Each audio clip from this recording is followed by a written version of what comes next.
Today's show sponsor is Sienna Dawn Media Integrated Marketing Agency. Sienna Dawn Media is more than just a marketing agency. They're your partners in progress. Their mission is simple: to alleviate marketing bandwidth, allowing creative business owners to focus on what they set out to do: create. Sienna Dawn Media empowers creatives to thrive without the burden of managing their own social media and marketing campaigns. So if you're ready to set sail toward new horizons, let Sienna Dawn Media chart the course and steer your business toward success. Visit siennadawnmedia.com. Blah, blah, blah, blah.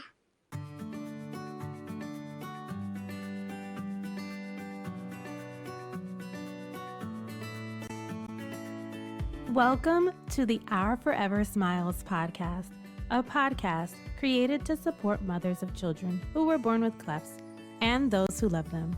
I'm your host, Laura Arroyo, and I'm also a mother of a daughter who was born with a surprise cleft palate.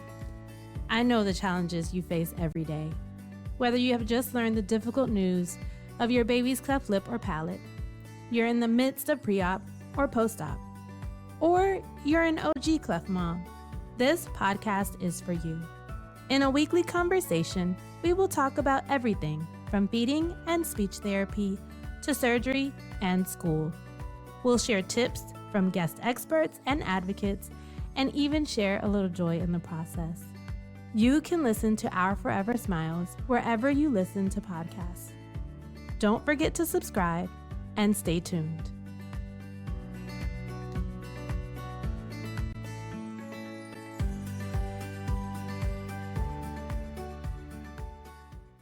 Hello, and welcome back to the Our Forever Smiles Cleft Mom Diaries and Support podcast. I am Laura Arroyo. Before we jump into this episode, I would like to invite you to join this community to hear conversations with other cleft moms and advocates that will help you feel supported along your journey. All I want you to do is click on the follow or subscribe button. I love your support. It's incredible to see us all come together, and we're just getting started. So thank you so much in advance for subscribing. As a note, we are not medical doctors, and we do not intend for you to use the information that we share here today as medical advice. We are parents and advocates who love our children, and we are sharing our own personal experiences.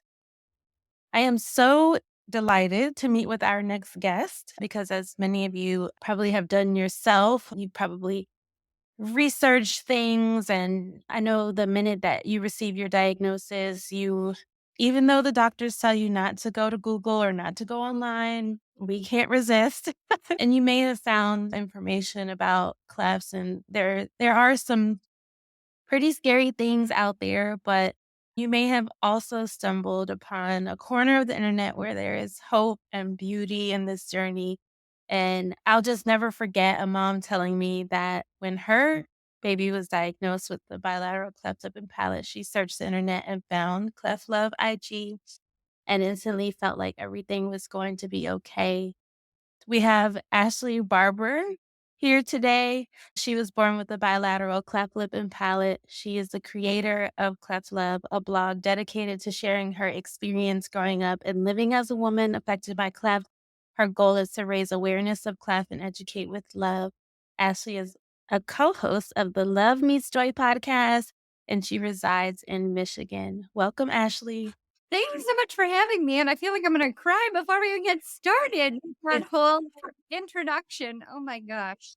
Oh, yeah. That having parents who have just received a new diagnosis feel hope based on something I have personal that I have put out into the world is truly I don't know, the best thing that I could possibly hope for. It really just touches my heart. I can't even explain it. I feel like I'm going to start crying if I talk anymore about that. Really, Yeah. I know that feeling. Thank you so much, Ashley. And I know that feeling of you're trying to put your journey out into the world and provide some hope, and also just talk about your life. Like it's your life, and so you're not really expecting people to you do it right to raise awareness, but then when you actually start raising awareness, it's wow, like me. so profound and special to think that, that anything that I put out there reaches someone and impacts them in a positive way. So I love that. So how many people do you have reaching out to you? Oh gosh. What's interesting is maybe it varies, right? I do receive messages. It's interesting because I'm on Facebook, Instagram, and TikTok. Facebook, I get people from all over the world. I think I get less messages maybe on there, but the messages I do receive are often people in other countries who are seeking treatment and unsure where to go. And so that has been something that's been really special for me because sometimes I'm able to direct those people to a local nonprofit that might provide cleft treatment. And then when I get messages back saying that they've been able to get treatment, like that's been really amazing. And then on Instagram, I do get messages from new moms also from around the world, which just blows my mind to be in touch with so many people in so many places. And I sometimes you probably know this, like sharing such a personal story can be really hard and really scary. But anytime I get messages like that, it makes me remember why I do what I do. And so I actually have a little folder saved of like nice messages that I've received from people. And so I am grateful anytime anything like that comes in.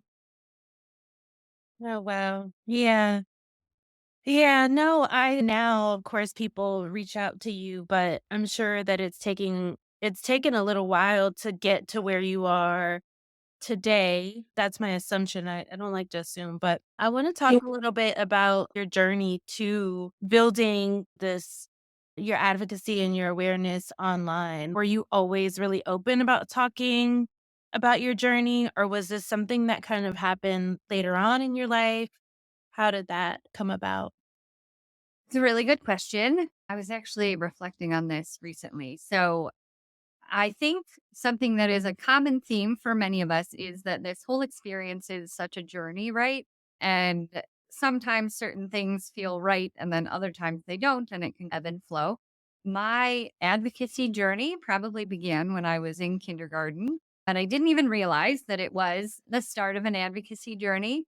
I think I was like, I think in our class, we were supposed to like, bring in a baby picture of ourselves or something. So I went home and I picked out a baby picture and it was me before any treatment. And my mom was like, "Are you sure you want to bring that one?" And I was like, "Yeah." Like, why would I not want to bring that one? And she was like, "Are you sure?" And I was like, "Yeah, like it's me. We are supposed to bring us when we were a baby. Why wouldn't I bring this one?" And so then I think, like, in bringing that in, she was like, "Maybe we should also, like, talk to the class about what a cleft is, and you can answer any questions." And so that sort of started an annual class presentation that I would give about cleft and about my experiences. I had one surgery when I was in kindergarten. I had my baby surgeries too. And then one when I was in fourth grade, I had my bone graft. And so I gave those presentations and they ended up, I think, really helping my school experience because I don't think I ran into as much bullying because kids understood what it was. I think a lot of times when kids do a lot of bullying and teasing, not always, but a lot of times it's just because they don't know. And once you humanize the experience, most kids are incredibly empathetic. I then didn't do a whole lot of cleft stuff after elementary school. I spent a lot of my energy subconsciously trying to like blend in with everyone else who was not in the cleft born world. And I just did all the things to try to distract people from noticing that I was different. So I like tried excelling in all the things that I did. And it wasn't until I think in college, I felt a pull to do something for the cleft community and get involved somehow. And I tried doing some Googling, but there really wasn't a whole lot. And then what really changed everything for me was I was in my like mid to late 20s and I went to a grocery store. I've told this story before, so if you're listening and you've heard it before, hopefully it still is just as engaging to listen to. So I went to a grocery store And I happened to look over and there was a baby with an untreated cleft. And I had never seen a baby in person with an untreated cleft before, other than like my baby pictures or online. And I can't even explain it any other way other than saying that it felt like all of a sudden time stopped. I didn't know, like, all of a sudden I had all these feelings hit me.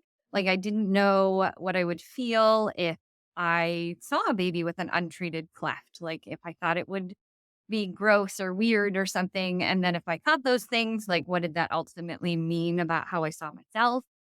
Anyway, I didn't feel any of those things, thought this baby was perfect and beautiful.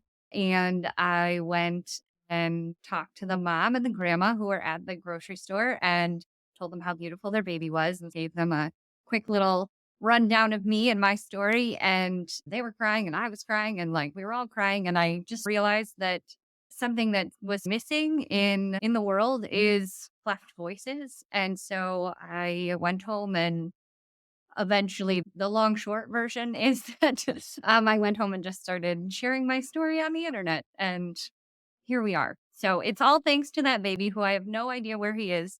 But yeah, that's how I got here. I think it's really interesting that you started at kindergarten because that's such a I hear that and that starting so early, wanting to do that at like kindergarten where you don't have like as much embarrassment or shame in kindergarten. Once you reach like the second and third grade, it's like, Mom, don't you dare come into my Yeah. school. It's like you get into that territory. And so as I was thinking about it, because I always think about how like parents of children who were born with a cleft right now, like they're in the midst of their journey and they're experiencing these things. What can they do to support their children? Yeah. And I think having the opportunity to educate not only the students, but parents and staff so that there's no question about what this thing is. It's not, it like, because everyone knows it's not even a conversation anymore. Like, it's more so, okay, yeah, she has a cleft. We talked about it. She may have an upcoming surgery. She might not. She's doing fine. She's totally quote unquote normal, right? It just removes that like the wonder in it, like the having to think about it, which I think is like super powerful.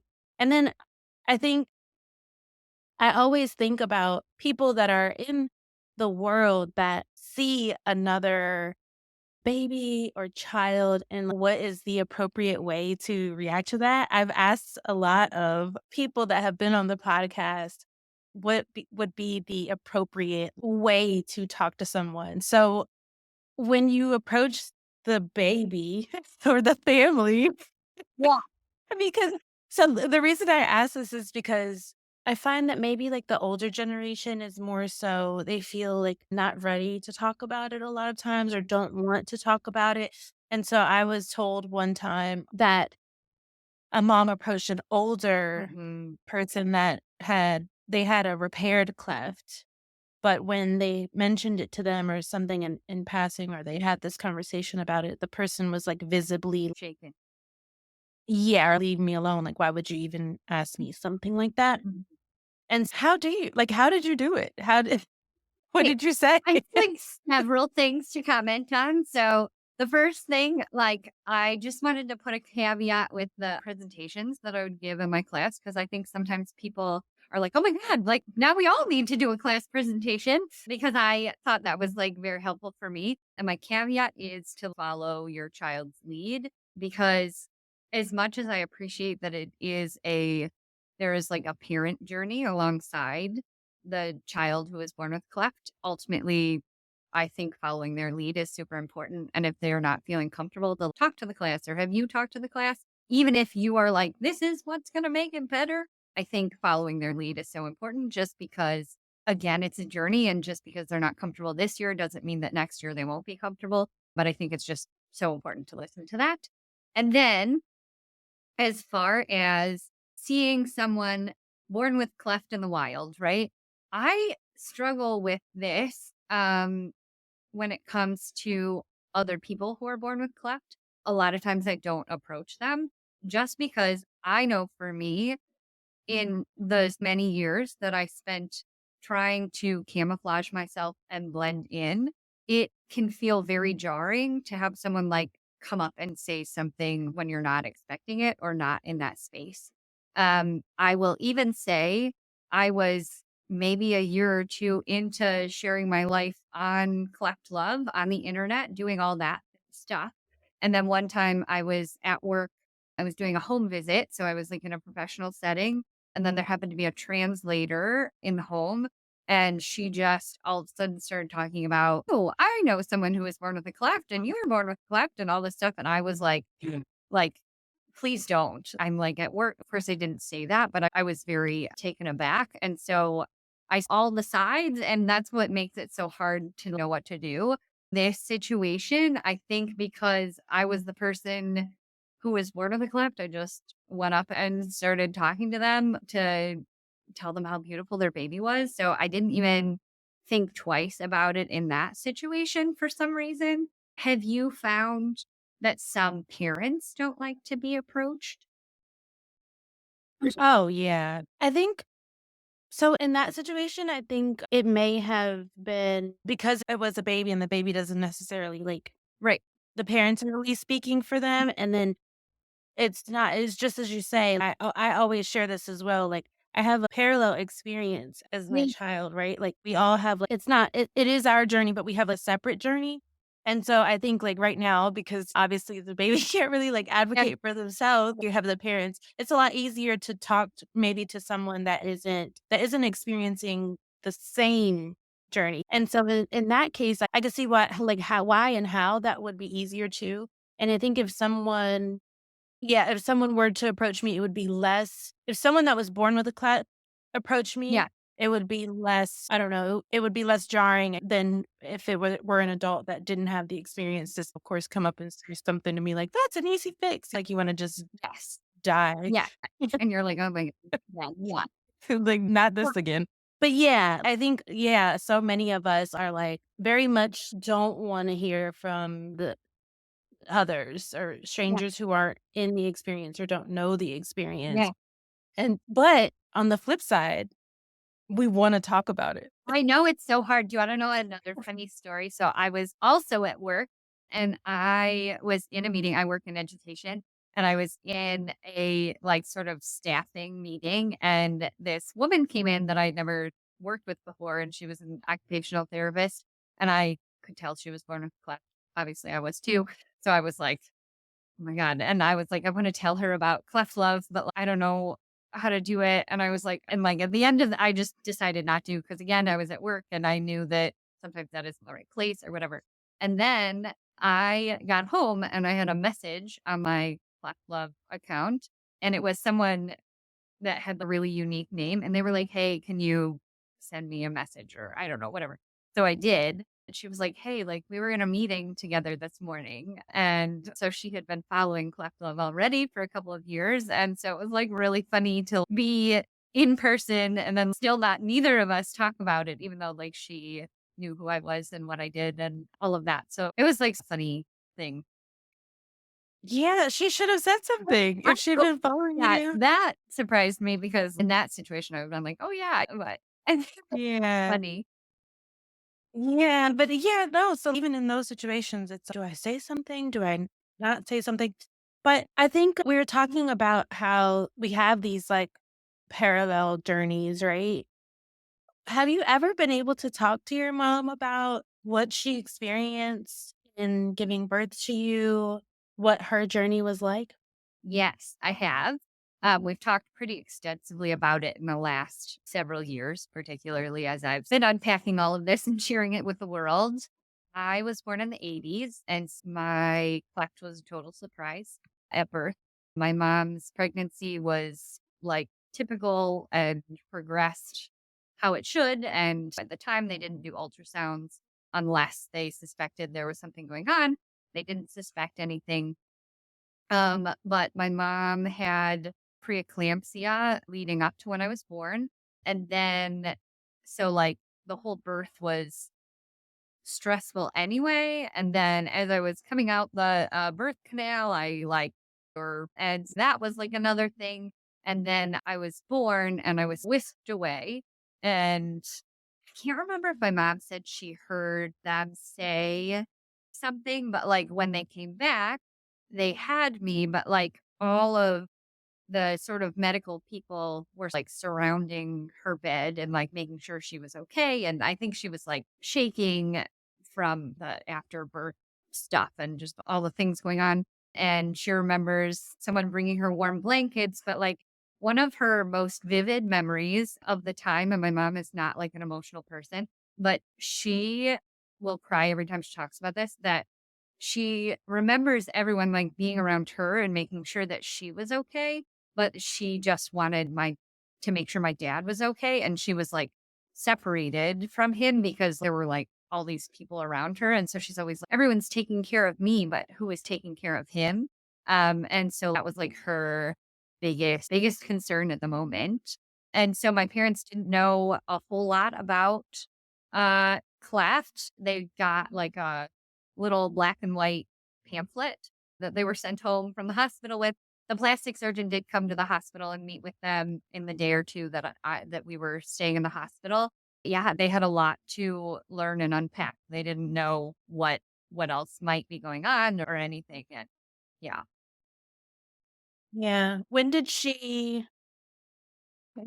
they tell her? They just hand her over and just here her. Did they just hand you over? Yeah. Right. So I think it's like a little like fuzzy. So I don't exactly know. I think she remembered hearing the word cleft, and then I don't know that she has a specific narrative memory that she's been able to share with me about what exactly happened, but she just remembers that when they did come, that I she just was worried about where my dad was and all of that. Yeah. And has she shared with you anything about your first surgeries or anything or any feelings around what she did when you were finally able to go home? I'm trying to think. So, first surgeries, she had always told me that they missed my first smile. And then there were like periods in my life when I was like wondering if that was true. But once I found some of the mom support groups, I saw that was like a common theme. And so I was able to like believe that. She always said it was like really hard to like watch me go through all of it. Um, and yeah, I think just the first little bit was challenging. Feeding was really hard. They didn't have all the specialty feeders that they have now. So I was not able to nurse. I had a very significant cleft palate in addition to the bilateral cleft lip. And so they couldn't feed me traditionally. So at the hospital, they were able to find a lamb's nipple, which was like super long and really soft, like the consistency of a rubber glove or something. And so I was able to just bite down like gum of it. I was able to just bite down on it and express the milk and drink it that way. But for quite a while, they only had a single nipple to feed me with. And so I think that was hard. And eventually I got an obturator, I think, that helped with feeding. Um, but it was really challenging up until then. And really, they looked for more of these lamb nipples. They went to farm stores, they went all these places, and they couldn't find one that was the same. And so it was like really hard for them to feed me. And actually, by the time I got the obturator, the nipple that they had been using had started to basically disintegrate. Yeah, like the obturator, I heard that they don't really do those anymore. I wonder why. Wait, I have not a clue why they don't do them anymore. Oh, because I'm wondering when babies have the dam, that sort of blocks the palate a little bit, right? Yeah, it does. But what would you do? Yeah, because I was gonna say, what would you do as an adult? But most adults would have had their palate repaired, so they wouldn't need Yeah, but the adults I know obturator. do have an obturator still. Still? Mm. Yeah. That's really interesting. I do wanna touch on that a little bit more, but one of the things that I did want to talk about is, I guess, what was that first moment that you realized that you were not like your other kids? Like, that you were different? Was it that time that you brought in the picture, or had you always known that you had the difference? That's such a good question. And I feel like it's one I've gotten a lot over the years, and I don't have a moment that stands out to me when it dawned on me that I was different. My parents had photos of me from pre-surgery when they were in photo albums, and we used to look at them pretty often. And so it was always just a part of who I was. So I'm sure that there must have been a moment of reckoning and realizing that not everybody looks this way, not everybody was born this way, but I don't necessarily have something I can really point to, I don't think. Yeah. Do you remember your first surgery? The very first surgery I had, I was 3 months old. Second surgery, I was a year old. The first surgery I remember, I was 4, and I had a lip revision and a columella lengthening. And so something I do wanna touch on, because I can tell you what I remember about the surgery when I was 4, but I think try to be careful when I say this, but I think something that is comforting to a lot of parents in the beginning is they say they're too young, they won't remember.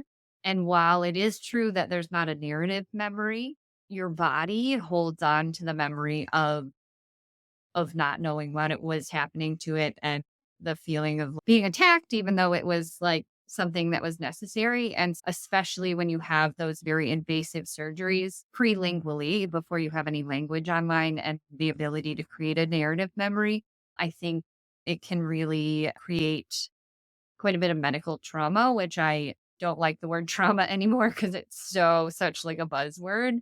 But I really struggled with anxiety and like panic attacks and eventually night terrors. And I had no idea where a lot of these sort of like quirky things about me were coming from. And then once I did a deep dive into medical trauma and just PTSD symptoms in general, my life made sense. And I think the thing I always want to emphasize though is that even though it was really hard and I've had lasting symptoms from those things, I always want to just highlight the resilience and the ability to get through it. Once you identify what the thing is, then you can work on healing, which is so important. Um, when I was 4, I remember picking out my surgery present. I would always get a present after I finished surgeries. So I remember going to Toys R Us and picking out my Big Bird, who's actually sitting next to me right now. I remember like the people who came to visit me. My swim teacher came to visit. She brought me a Berenstain Bears book, and my grandparents came, and I remember my parents being there. So like a majority of what I remember is just the people that were around me, and I think that's an important thing for people to remember too, that what you do and your presence makes a really big difference. Yeah. It's yeah, I've thought about this a little bit as well because I know I've heard of books The Body Keeps a Score Mhm. and that type of there's been others, but I know that's a really popular one. And that's it related to you say a baby won't remember, but it's the body that keeps the score. And while it is, what do you call that? Reassuring or it can be helpful to share with mothers like, "Oh, they won't remember. It's gonna be okay." I think it goes back to that thing that's, like, "Oh, it's an easy fix." It still is a surgery, and it's so funny. Recently, my daughter Giselle had her ear tubes replaced, and, everyone, knows that's a really short surgery. It's Yeah. like 10 to 15 minutes, but she when she came out of it, she was, like, so pissed, and she was able to get a toy afterwards. They actually had the toys in the yeah, in the recovery area and stuff, and it was so funny because we were showing her the toys, and she was like, "That's that unicorn. The last thing I want right now is a toy." Like, it was Aw, yeah. she yeah. And it's so fascinating because so I have a nanny, she has a nanny, and she goes to daycare now, so she doesn't really she still sees her frequently, but she doesn't see her as much as she did when she was with her every day. And her previous surgery had gotten rescheduled because she had a cough. And so they rescheduled her for 2 weeks later. So anyway, I asked her nanny to come with me to help me because I all the things, and then we have to go to this big university hospital, and now Giselle is mobile, she's all over the place. So I just asked her to come with me. And to Giselle, her nanny is like her she thinks that it's her Yeah. friend. Sometimes if I have to do something, I ask, she's there to help. So they had gotten her ready and all this stuff. And her name is Angie. I said, Angie. Angie was holding her and they were like, oh, we're ready for her. And when the nurse took her back, she took her from Angie. Mm, And when Giselle woke up, she of course, she was pissed off, crying. She wasn't in a great mood. She probably she once one minute she was in Angie's arms, and the next minute she was in a random room. yeah. And it was so interesting because when I held her, and she's very much a mama's girl, but she just kept saying, "Angie, where's Angie?" Oh, yeah. And and I thought for a second there, I was like, "Oh, I know she loves her, but it's just so odd that Yeah. she's, like, asking for her, like, where is she?" And then I thought so I remembered that's the last person she remembers Yeah. seeing before she went Yeah. to that. And, yeah, I've spoken to many people. Of course, I actually Ashley and I were at CleftCon together. I didn't really get to have long conversations with you there, but we did see each other. But I spoke to a lot of people Yeah. there that talk about the trauma that comes with just even seeing, like, the anesthesia mask or just, like, having or just the smell of it, Mm, that kind of bringing, like, some triggering feelings. yeah. And so, yeah, it is so true that you think, like, they're just babies and stuff like that. You can see some remnants of their experience in little ways Yeah. that don't make the experience very Right. happy. That is very true. Yeah. How many surgeries have you had? Hit 6. So I had lip repair at 3 months. I had palate repair at 12 months. At 4 years old, I had the lip revision and columella lengthening. At 8, I had my bone graft. At 15, I had my jaw surgery. And then I was offered the cleft rhinoplasty when I was a later teenager. And I was like, immediately, no, I'm done. I don't want to do this. No, thank you. Get it out of my face. I hope I never see any of you ever again. But then I finally decided I was ready for it shortly after I turned 30. So my sixth one was my rhinoplasty. And are you done? Do you wanna have anything else? Are you Is the question, right? I have thought about doing some kind of lit revision. What they would recommend is called an Abbey flap, which is too scary for me to be interested in doing. Those of you who don't know, the recovery involves your lips being sewn shut for a few weeks. And I don't care what at this point anyway in my life would be. I have no interest in doing that. But I've thought about doing some other ones. But I will say it, I'm pausing before I do anything else because when I finally was ready to have my rhinoplasty, I was like really excited. In a lot of ways, that was like a very healing thing for me because it was something that was like 100% my decision. My parents did tell me that the jaw surgery was my choice, but I think as a kid who was just used to having all those decisions made for me, it didn't really feel like a choice. So, in a lot of ways, my rhinoplasty was sort of me taking back control of my own body, which I think was very empowering. But something else that I thought would happen is I was like, oh, this is going to change my life, right? This is going to be the thing that's going to make me look like everyone else, that's going to make it so that nobody ever stares at me. This is it. This is the thing. And I had the surgery and I am thrilled with the results. But before I had the surgery, there were like maybe 3 people in my life who knew I was having it done. And I was like, after the surgery, everyone's going to be like, oh my God, like you look so great. Like, what'd you do? Whatever. Your nose looks so good. But nobody noticed.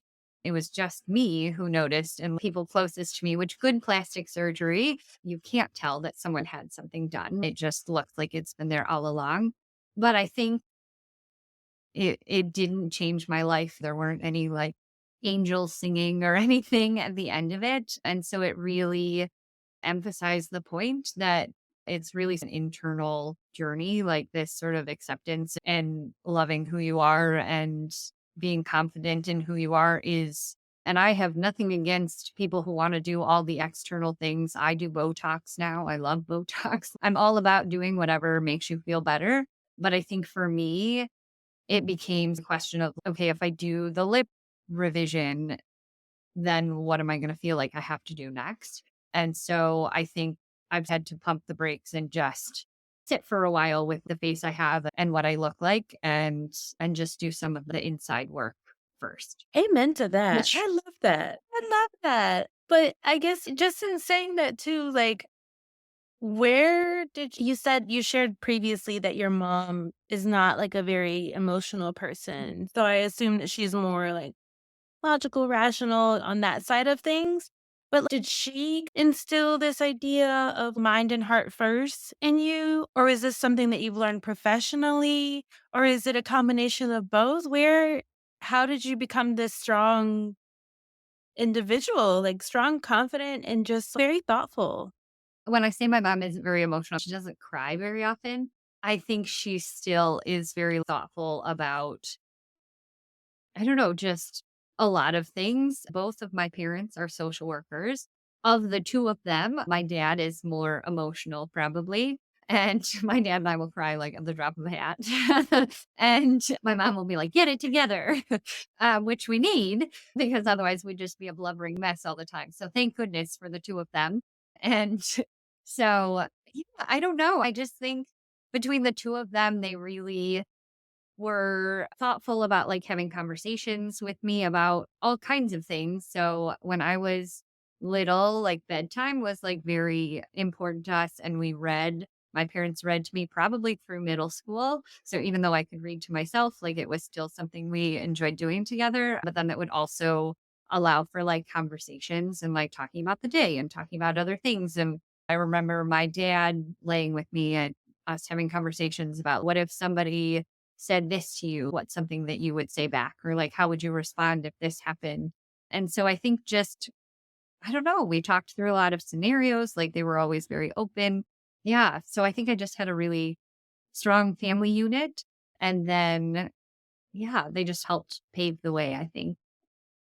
Oh, that's beautiful. But also it explains a lot though that they're both social workers Yes. because I have friends that are social workers and I've seen worse. Like I've seen and I've heard like some really bad things. They can become a little bit jaded, not saying that your parents are or Like, anything, but they are. It's sometimes I'll share something like that I feel like is horrific and they're like, "Oh, okay." It also explains the reasoning behind why she was looking for your dad because she probably knows that he's an emotional yeah. person or Yeah. that she was looking to take care of him or Yeah. to make sure that he was okay.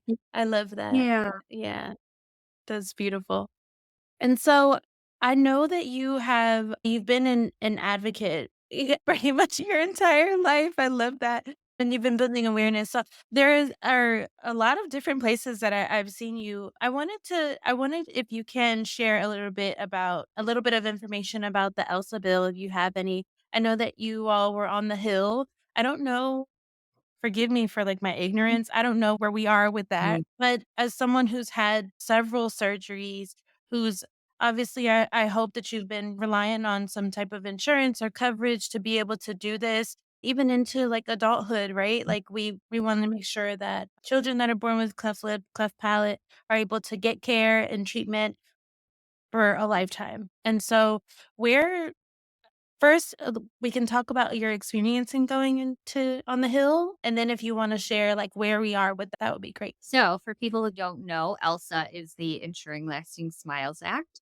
I, in my growing up, I was always incredibly fortunate in the insurance. My parents were double covered, and so they never paid anything for any of my surgeries, which was very lucky. And then my own insurance covered a majority of it technically covered all of my rhinoplasty, but I hadn't met my deductible yet because I had started a new job. I did pay that out of pocket, but I've been very lucky. However, it is currently up to the states to determine it can vary by state whether insurances can deny you based on something like cleft. And it currently is happening where sometimes it can happen with cleft, but also the ectodermal dysplasias. So those are kids who are like born without any adult teeth.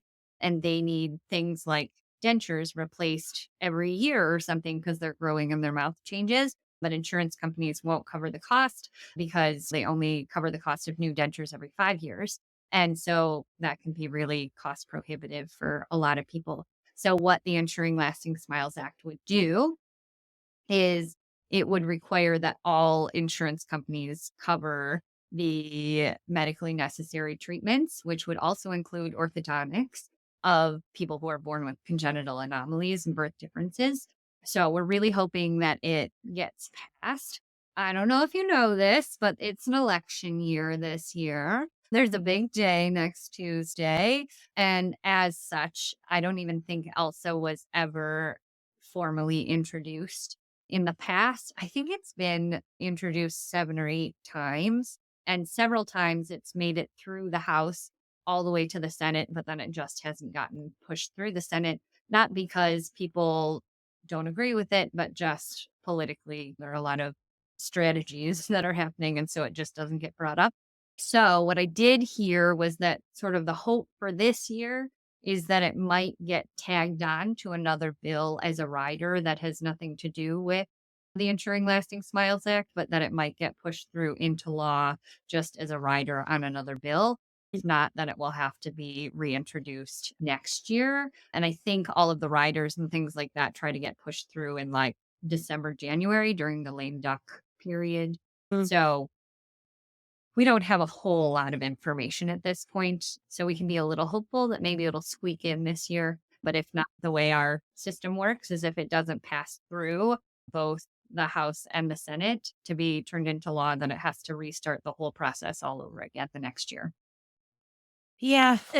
Is there anything that we can do to support that right now? You can always write to your local Congress people. I think the National Foundation for Ectodermal Dysplasias has like a little link that you can click on and you can type in your address and maybe they have a form letter. I know in the past, Smile Train has had that. I don't know if they currently have that up on their website or not.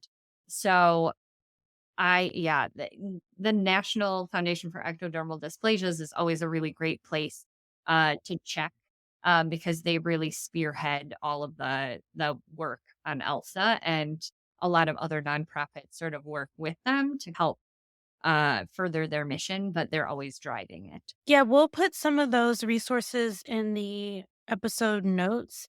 I'm actually unsure when this episode will be released, so it may be well, it's for sure going to be after the election. Yeah. But we'll see if it's still happening, then we will put the resources in the episode notes, and then also we will yeah, we'll keep you all posted on that as I've been trying to share as much information as I can about Yeah. it Yeah. when I can. I'm not as well versed as I feel like I should be, Mm, but thanks a lot. yeah, but I do talk about it in as much as I can, and I do point people to resources to learn more about Yeah. it if they would like to do that. The other thing I do want to also talk about is the Love Meets Joy podcast. First of all, Iva and Ashley have the best chemistry. Like they literally, so I actually thought that you worked for Smile Yep. Train. And because I thought like you all the way that you talk to each other with each other, it is your voices Yeah. are it just all it works so well together, and it has been such a wonderful experience to listen to you all talk. No. So, yeah, I definitely want to talk about that. When did you all start? What was the motivation to start the podcast? And yeah, what's like coming up on like on it? Yeah. No. So Iva and I met the first time at the very first CleftCon, which was virtual in 2020. And she and I were put on a panel together. And I think it was after that, I really liked her. And she was at the time, because it was COVID and everybody was doing fun things online, she was doing Instagram lives on her Real Sophisticated Joy Instagram page, and she invited me to come on and be a guest there. And it was just so easy to talk to her. Like we just had so much in common. And it's so interesting because something I love about Cleft and the Cleft community is like it brings people together who like normally maybe wouldn't be brought together. And it gives you a common thread. Like cleft affects people across socioeconomic spectrum, the political spectrum, race, age. It impacts everybody around the world, every country around the world. And so it unites so many people who are different otherwise. Iva and I do have a lot of similarities. We're a similar age. We're both single. There are other similar things, but like she was raised in the South, she's a Black woman. There are just other things that are very different about us. And anyway, it was just really fun to be on her Instagram and to see this really fun chemistry. And so when I was working with Smile Train to come up with a session or two for the next CleftCon, I think in 2021, they were talking about some ideas, and I said I thought it would be really great to do a session on beauty and that whole thing, beauty and cleft in women. And I was like, I think Iva would be really a great person to partner with me on this. And we did just a session, the two of us together, and it was something that was a little different because I think up until then, and even now, a lot of the sessions are moderated, and then there's like a panel of people and there's several people, which is really great. But this was much more between the two of us. And it was really interesting because in the comments that I was reading afterwards, that we were reading afterward, so many people were like, oh my gosh, I feel like I'm just overhearing a conversation between you two. I wish I could hang out with you. This would make a really great podcast. All of that. And she and I got to talking, and then we got to dreaming about what if we made it a real podcast. And so Iva and I talked about creating the podcast on our own. I was very quickly overwhelmed by the amount of work that goes into doing your very own podcast. And I was like, I don't know if I can do this. And I like stressed out because I tend to try to do all the things. And then I just overwhelm myself. I'm currently telling myself I have to be on house arrest this weekend because I think I've been out doing something every night for the last week. I haven't been home before 10 o'clock, I think, in the last 7 days. And so anyway, I had to be like, I can't do this podcast if we're going to do it. I love thinking about it. I love the idea. And then so I was like, what if we try to partner with Smile Train on this? And so we proposed it. Smile Train was excited and optimistic about the idea. And so the podcast was born, and we learned that there's so much work that goes into it, even when you aren't doing the editing and all of that. So I'm very impressed by people who do all the things. But yeah, so currently, so we had season 1 come out, and then we took a break for a little while, and then we worked on season 2 slowly. And that finally, the most recent and final episode of season 2 came out maybe a few weeks ago, like a month ago. And so both season 1 and season 2 are available on Apple and Spotify and anywhere you get your podcast. You can go on the Smile Train website.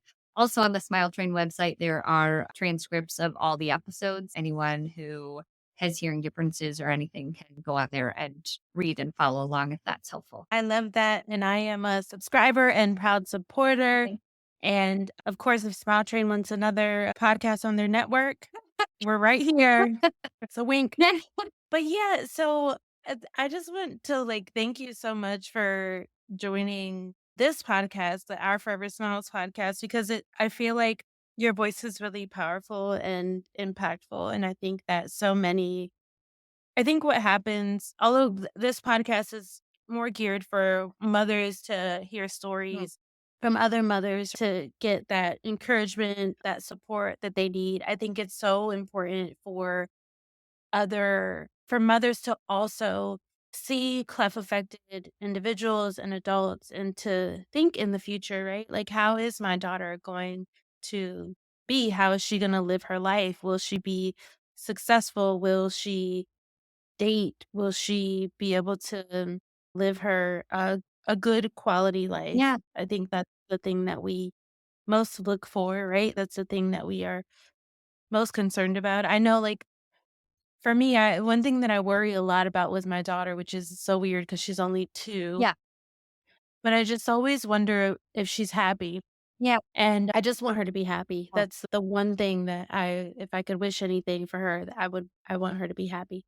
Yeah. So something that was really interesting is one of the episodes in our very first season of the Love Meets Joy podcast, we had a chance to interview our moms. And I remember one of the questions Iva asked my mom was like, what she hoped for me or what she hoped was next. And she said she just hopes that I'm happy, like a universal feeling. Yes, that is what I want.